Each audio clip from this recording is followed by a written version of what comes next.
As News. This is the Ezra News. Eddie Hearn in an interview states that Anthony Joshua is no longer considering Deontay as an opponent. And it's not just him, but the people that wanted to put the money out there that they no longer see as a credible fight.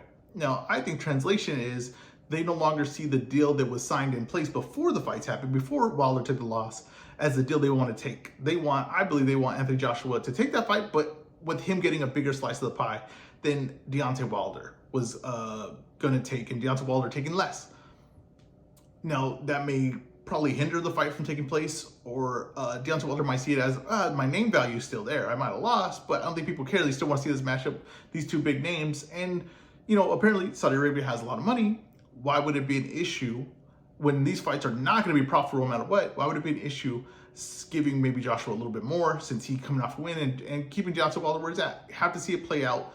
These negotiations are very interesting because they're not based on profit, right? They're not based on making money. So you have to see what is the thing that entices Saudi Arabia to make these fights. And it has to be star power. It has to be relevancy. These are not guys, I think, that are treating the sport as like respect to the rankings and respect to the belts. I mean, these are guys that you saw put together Tyson Fury versus Francis Ngannou. And Francis Ngannou's pro debut in boxing.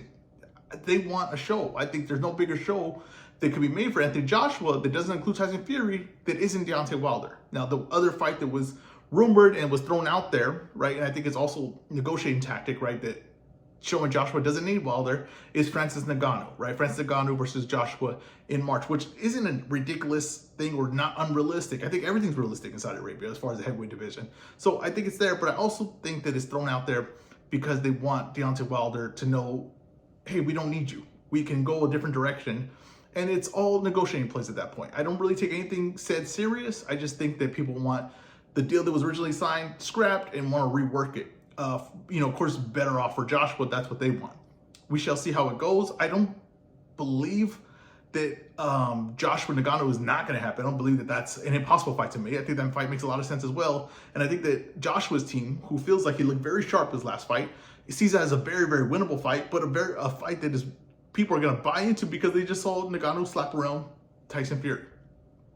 Let's see how it plays out. A lot of things are moving and shaking from here to March, which seems really close. But the way these fights are made, it's like a month and a half before, so you have to pay attention and see what moves are being made. This has been the Ezra News.